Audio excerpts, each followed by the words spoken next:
सल्तनत काल है। पहला भाग सल्तनत है और दूसरा है मुगल।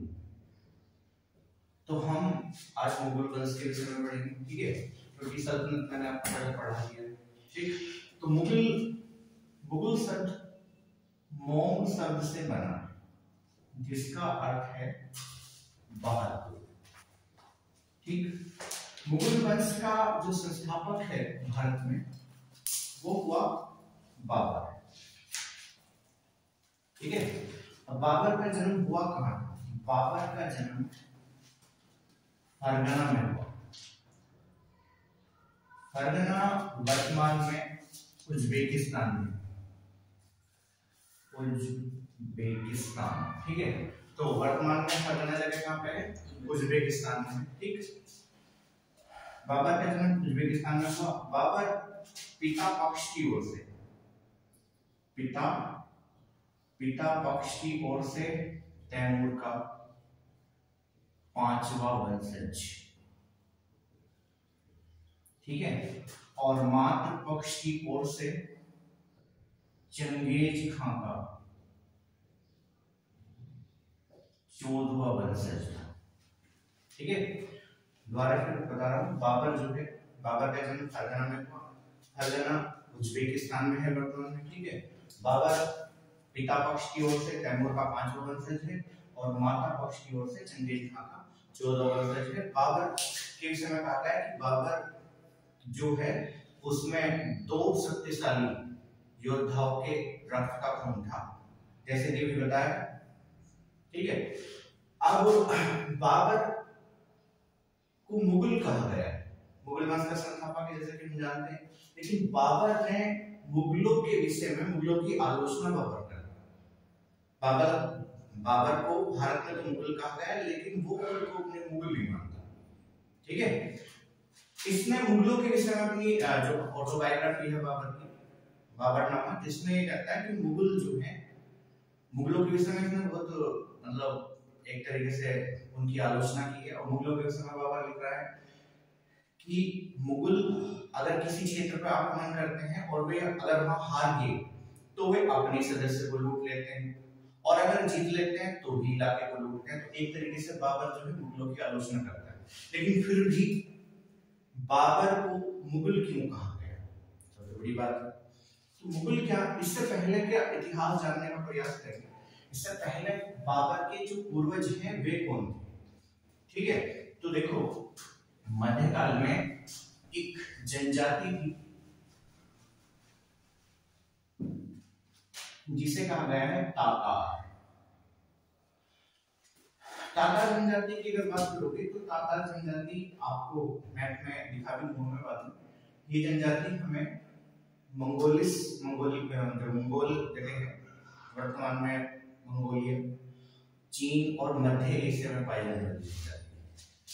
तातार जनजाति 3 भागों में विभाजित थी, जिसमें श्वेत तातार,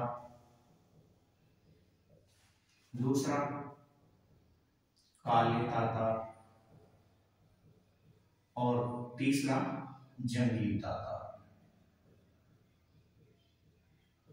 अब ये जो काले तातार हैं ये 2 भागों में बटे हुए थे। काले तातार पहला मंगोल, ठीक है, और दूसरा जो है, पहले मंगोल हो गए, दूसरे हो गए तुर्क। इन दोनों ने ही गोबी रेगिस्तान, जो वर्तमान में मंगोलिया में, गोबी रेगिस्तान के पश्चिम और उत्तर भाग पे अधिकार कर लिया। ठीक है, तो तातार जनजाति 3 है, श्वेत तातार, काले तातार और जंगली तातार। श्वेत तातार ये चीन में पाए गए हैं। जंगली तातार भी, ये जंगली तातार की बात करोगे तो गोबी में ही है, लेकिन हमें काले तातार से इंपॉर्टेंट है क्योंकि काले तातार ही मंगोल और क्या कहलाए, तुर्क कहलाए। ठीक है, अब तातार जनजाति में बाद में एक महान योद्धा हुआ। पहले जनजाति एक कबीले के रूप में निवास करी थी, लेकिन इनमें एक व्यक्ति पैदा हुआ जिसका नाम था चंगेज। चंगेज खान ने तातार जनजाति को एक शासक का दर्जा प्रदान किया और मध्य एशिया में इसने इतना जबरदस्त एक तरीके से आपने समझाया कि मध्य एशिया का संपूर्ण भाग इसके कदमों में आ गया। इसी चंगेज खान का 14वां वंशज, जैसे अभी मैंने बताया 14वां वंशज कौन था? बाबर, माता पक्ष की ओर से, ठीक है। और ये फिर जो तुर्क है, बाबर क्या कहता है? बाबर अपने आप को तुर्क बोलता है कि हम कौन है? तुर्क हैं, ठीक है।